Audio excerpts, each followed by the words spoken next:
तो पिछला क्लास में हम लोग सॉल्यूशन चैप्टर का जो कि ऑब्जेक्टिव क्वेश्चन हल किए थे प्रश्न। अब आइए आपको देखते हैं, आज 18 नंबर क्वेश्चन से शुरू करते हैं। पिछला वीडियो में क्वेश्चन नंबर 70 तक बताया गया था।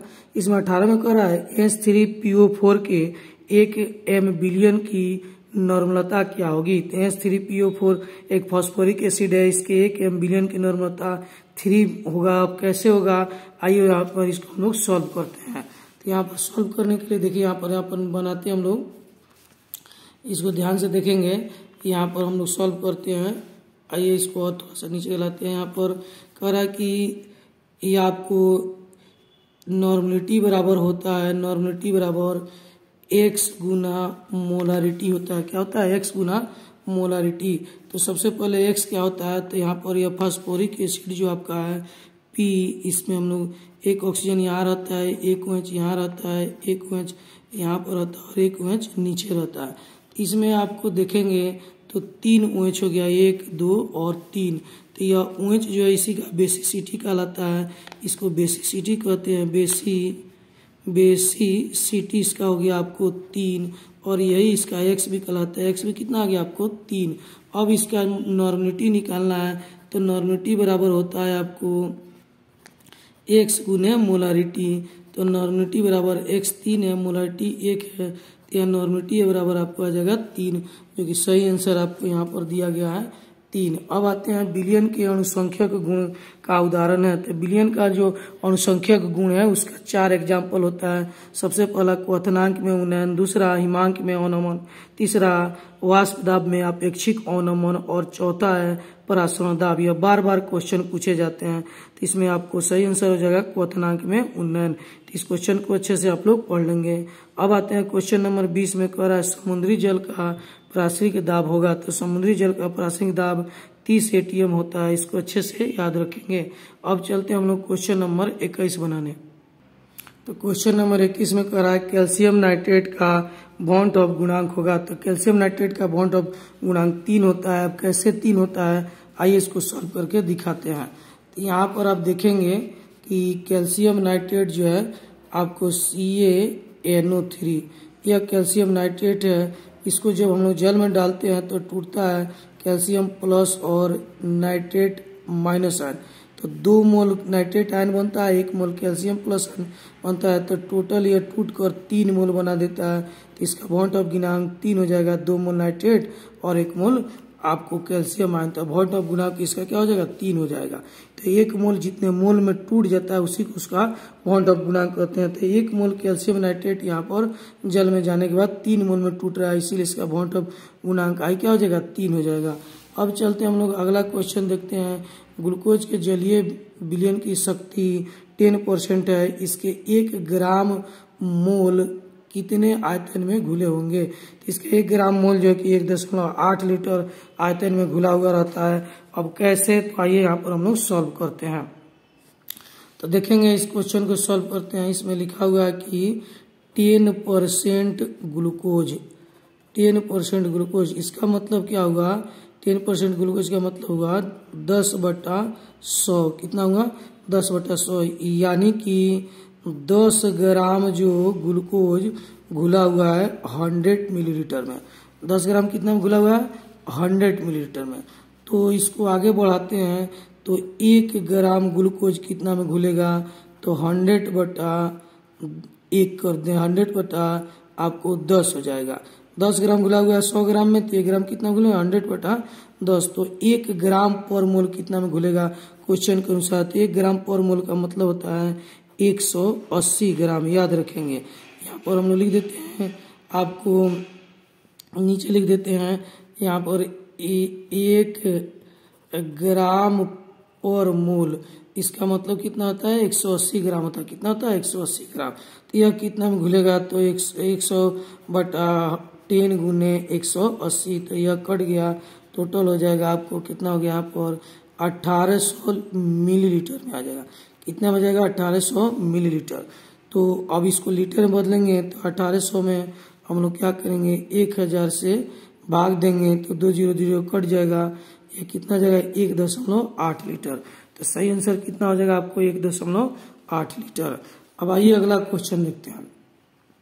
अगला प्रश्न में कहता है कि निम्नलिखित में कौन अणुसंख्यक गुणधर्म है। तो अभी तुरंत इसको बताया गया है और कहा गया कि बार बार रिपीट होता है क्वेश्चन। देखिए अब फिर रिपीट हुआ है। तो अणुसंख्यक गुण जो है कि 4 गो आपको बताए हैं।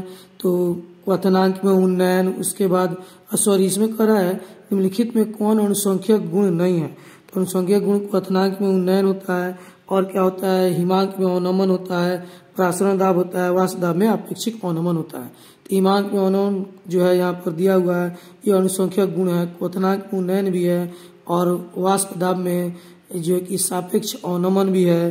तो कौन नहीं है, तो यहाँ पर लिखा हुआ है प्रकाशीय सक्रियता, तो यह अणुसंख्यक गुण नहीं है। अब आते हैं अगला क्वेश्चन, यहाँ पर हम लोग देखते हैं। अगला प्रश्न में दिया है क्वेश्चन नंबर 24 में कह रहा है कि किसी घोल का प्रासरण दाब का संबंध दिया गया है। तो प्रासरण दाब बराबर होता है, आपको यहाँ पर देखेंगे प्रासरण दाब बराबर पाई बराबर होता है CST या P बराबर होता है CRT, सब एक ही चीज है। तो यहाँ पर जो प्रश्न पूछा गया है प्रासरण दाब का फॉर्मूला है, यहाँ पर C कंसंट्रेशन हो गया, S गैस कांस्टेंट हो गया, तो यह इसका S की जगह पर यहाँ पर R है, दोनों सेम ही फॉर्मूला है। तो अब इसमें आप देखते हैं यहाँ पर सही आंसर हो जाएगा पाई बटा C बराबर ST, क्योंकि यहाँ पर हम लिखते हैं पाई बटा C बराबर ST, तो यह गुना करेंगे तो आपको आ जाएगा पाई बराबर CST, जो कि यहाँ पर यह दिया हुआ है। तो सही आंसर क्या हो जाएगा, आपका सही आंसर हो जाएगा D। अब आगे चलते हम लोग, अगला क्वेश्चन कर रहा है कि किसी विलयन में विलय का मोल प्रभाज व्यक्त किया जाता है। तो विलयन में विलय का मोल प्रभाज आपको विलय के मोल में जब टोटल मोल से भाग देते हैं तो वह प्राप्त होता है। इसको पिछले वीडियो में एक्सप्लेन करके अच्छी तरह से बताया गया था। तो जो आपको यहाँ पर भी चलिए हम कोशिश करते हैं थोड़ा सा आपको बता दें। अगर सॉल्यूट का मोल फ्रैक्शन पूछा जाता है तो वो होता है इस सॉल्यूट के मोल में टोटल मोल से भाग देते हैं तो सॉल्यूट का मोल फ्रैक्शन या विलय का मोल फ्रैक्शन ज्ञात होता है। और सॉल्वेंट का मोल फ्रैक्शन पूछा जाए तो सॉल्वेंट के मोल में हम लोग जब टोटल मोल से भाग देते हैं तो सॉल्वेंट का मोल फ्रैक्शन या विलय का मोल फ्रैक्शन प्राप्त होता है। यहाँ पर सही आंसर हो जाएगा ऑप्शन ए। अब आते हैं क्वेश्चन नंबर 26 में कह रहा है परमाणु द्रव्यमान बराबर होता है। तो परमाणु द्रव्यमान याद रखेंगे, परमाणु के केंद्रक में न्यूट्रॉन और प्रोटॉन होता है, इन्हीं दोनों के वेट के बराबर होता है। तो आंसर हो जाएगा आपको सी। अब आते हैं क्वेश्चन नंबर यहाँ पर 27 कर रहा है आपेक्षिक वाष्प दाब का अवनमन होता है। तो आपेक्षिक वाष्प दाब अवनमन होता है P0 माइनस PS बटा P0। इसे हम लोग जो है कि यह P0 हो गया शुद्ध जल का वाष्प दाब, यह सोल्यूशन का वाष्प दाब हो गया और यह जो है कि शुद्ध जल का हो गया। तो सही आंसर हो जाएगा आपको बी।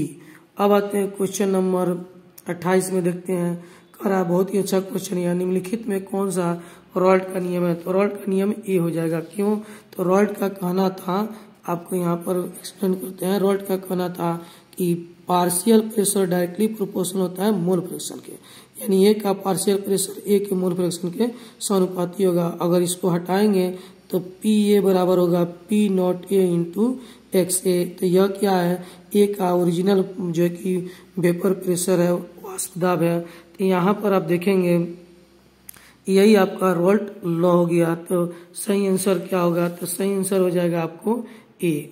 अब आते हैं क्वेश्चन नंबर 29 में कह रहा है निम्न में से ताप द्वारा प्रभावित नहीं होता है। तो ताप द्वारा कौन प्रभावित नहीं होता है, तो देखिए जिसके भी फॉर्मूला में वॉल्यूम होगा वह ताप से प्रभावित होगा, जिसमें वॉल्यूम नहीं होगा केवल वेट होगा वह तापमान से प्रभावित नहीं होगा। तो नॉर्मलिटी, फॉर्मेलिटी और मोलरता यह तीनों में वॉल्यूम पाया जाता है, इसीलिए तीनों तापमान से प्रभावित होगा। और मोलरता यह इसमें वॉल्यूम नहीं पाया जाता है, साथ में मोल फ्रैक्शन में भी वॉल्यूम नहीं पाया जाता है, तो यह दोनों तापमान से प्रभावित नहीं होगा। तो यहाँ पर केवल एक ही आंसर होगा आपको मोलरता। यदि मोल फ्रैक्शन भी दिया रहा है तो वह भी तापमान से प्रभावित नहीं होता है। अब आते हैं क्वेश्चन नंबर 30। क्वेश्चन नंबर 30 में कहता है कि निम्नलिखित जलीय घोल में किसका क्वथनांक अधिकतम होगा। तो सबसे ज्यादा क्वथनांक Na2SO4 का होगा। क्यों? क्योंकि यह जल में टूटेगा तो टूटने के बाद सबसे ज्यादा नंबर ऑफ मोल प्रोड्यूस करेगा। 2 मोल सोडियम देगा और 1 मोल सल्फेट देगा। यहाँ पर बाकी सब जो है यह भी 2 मोल देगा, यह भी 2 मोल। चलिए इसको यहाँ पर हम लोग सॉल्व करके दिखाते हैं। तो यहाँ पर देखेंगे पहला ऑप्शन में है आपको NaOH है। तो NaOH जब टूटता है, NaOH तो टूटेगा तो 1 मोल Na प्लस और OH माइनस बनाएगा, यानी 2 मोल बनाएगा। उसके बाद है दूसरा ऑप्शन में Na2 और SO4 है। तो Na2SO4 यह टूटेगा तो 2 मोल सोडियम प्लस आयन और जो है कि आपको सल्फेट आयन बनाएगा। सल्फेट आयन 1 ही मोल बनेगा। तो यह इसमें आपको 3 मोल बन जाएगा। कितना बन जाएगा? तो आपको यहाँ पर 3 मोल बन जाएगा। यह 2 मोल बना लिया। उसके बाद आते हैं हम लोग, आपको दिया गया है ammonium nitrate. Ammonium nitrate NH4NO3 है। यह टूटेगा तो 1 मोल NH4 प्लस बनाएगा और 1 मोल नाइट्रेट माइनस आयन बनाएगा। यह भी 2 मोल बनेगा। तो यहाँ पे यह भी आंसर नहीं होगा। अब आते हैं अगला क्वेश्चन, आपको KNO3 पोटासियम नाइट्रेट है। तो पोटासियम नाइट्रेट KNO3 जब टूटता है तो यह बनाएगा K पर प्लस और साथ में यहाँ पर नाइट्रेट आयन पर माइनस। तो 1 मोल K प्लस बनेगा और 1 मोल नाइट्रेट आयन बनेगा। तो यह भी 2 ही मोल बनाएगा। तो सबसे ज्यादा मोल कौन बनाएगा? तो सबसे ज्यादा मोल जो है कि इसमें आपको बनाएगा Na2SO4, यानी ऑप्शन 2।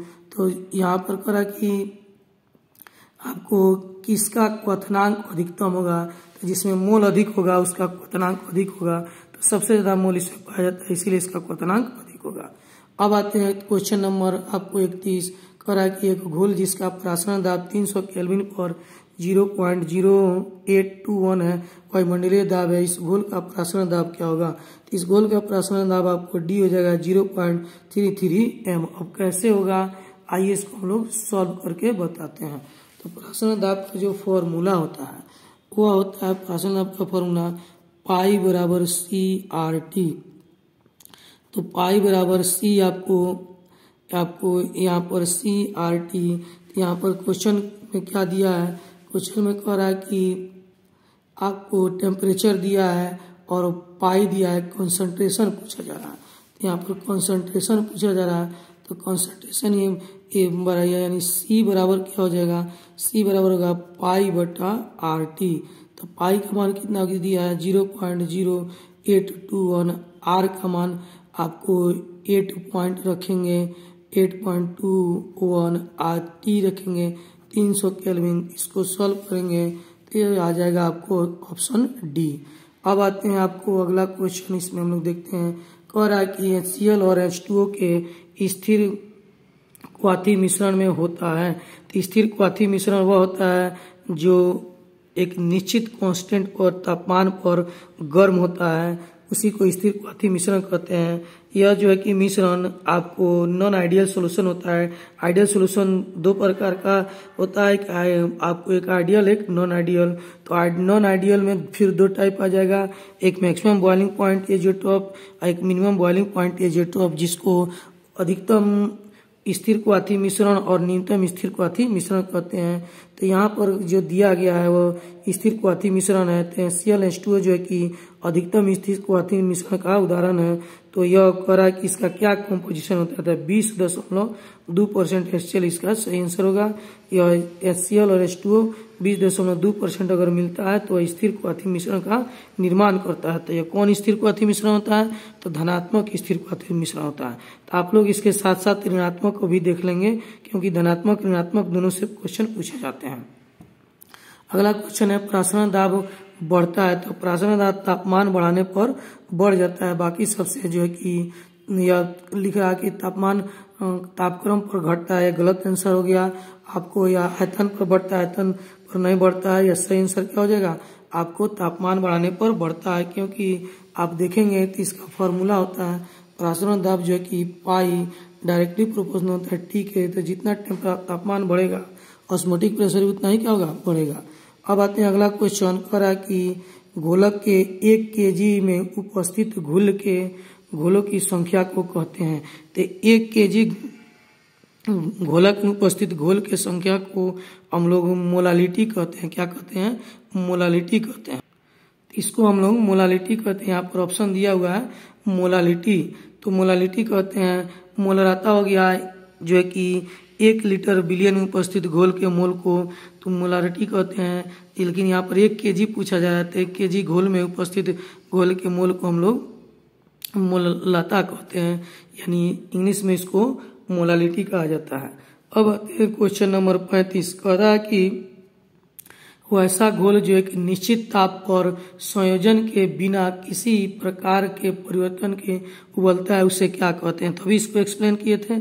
उसको हम लोग स्थिर क्वाथी मिश्रण या एजियोट्रॉप्स कहते हैं। एजियोट्रॉप्स से आपको एग्जाम में कई बार क्वेश्चन पूछा जा चुका है। आइए इसको थोड़ा सा हम लोग एक्सप्लेन कर देते हैं कि एजियोट्रॉप्स होते क्या है। तो आपको देखते हैं हम लोग सोल्यूशन 2 प्रकार के होते हैं, एक आइडियल दूसरा नॉन आइडियल। तो नॉन आइडियल जो सोल्यूशन होते हैं, नॉन आइडियल सोल्यूशन, तो जो नॉन आइडियल सोल्यूशन होते हैं आपको वो होते हैं 2 प्रकार के। कौन कौन होंगे? तो एक हो जाता है positive azeotropic mixture, positive azeotropic mixture, तो यह यानी धनात्मक स्थिर क्वाथी मिश्रण।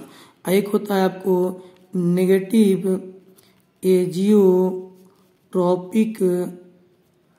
मिक्सचर, यानी इसको कहते हैं ऋणात्मक एजियोट्रॉपिक मिक्सचर। एजियोट्रॉपिक मिक्सचर 2 प्रकार का हो गया, एक धनात्मक और दूसरा क्या हो जाएगा आपको ऋणात्मक। तो यह जो है कि आपको एजियोट्रॉपिक मिक्सचर कहते किसके हैं? तो वैसा मिक्सचर जो कि एक निश्चित तापमान पर गर्म होता है, उस मिक्सचर को क्या कहते हैं? एजियोट्रॉपिक मिक्सचर कहते हैं। तो यह दोनों नॉन आइडियल सॉल्यूशन का एक एग्जाम्पल है। तो इसमें पॉजिटिव एजियोट्रॉपिक मिक्सचर का एग्जाम्पल है HCl प्लस H2O हो जाता है। नेगेटिव में आपको C2H5OH प्लस आपको H2 हो जाता है। तो दोनों आपसे एग्जाम में पूछे जाते हैं। तो आप जो है कि इन दोनों को अच्छे तरह से याद कर लेंगे कि कौन कौन एग्जाम्पल है पॉजिटिव एजियोट्रॉपिक का यानी धनात्मक स्थिर क्वाथी मिश्रण का, और कौन एग्जाम्पल है ऋणात्मक स्थिर क्वाथी मिश्रण का। तो इससे बहुत सारे क्वेश्चन आपके एग्जाम में पूछे जाते हैं। तो आज के वीडियो में हम आपको यहाँ तक ही बताएंगे। इस प्रकार आपको टोटल सॉल्यूशन चैप्टर में 35 ऑब्जेक्टिव हिंदी मीडियम में आपको दिया गया। तो इसको आप अच्छे से पढ़िए, समझिए, और जहाँ डाउट हो वहाँ पर कमेंट करके पूछिए। आपको फिर से इसको एक्सप्लेन किया जाएगा, बताया जाएगा। यदि वीडियो में कुछ सुधार करना हो तो अभी आप कमेंट कीजिए। हम कोशिश करेंगे कि इसको और सुधार कर आपके लिए बेहतर बनाया जाए। और यह एक चैप्टर सॉल्यूशन से आपको 35 ऑब्जेक्टिव मिला। अब अगला जो है चैप्टर हम इलेक्ट्रोकेमिस्ट्री शुरू करेंगे, जिसमें आपको 35 क्वेश्चन वहाँ से बनाकर हिंदी मीडियम और इंग्लिश मीडियम दोनों दिया जाएगा। तो उसको पढ़िए, समझिए और अच्छे से जो है कि तैयारी कीजिए, क्योंकि आपका एग्जाम काफ़ी नज़दीक आ चुका है। तो आप पढ़िए, फिर अगले वीडियो में हम लोग मिलते हैं।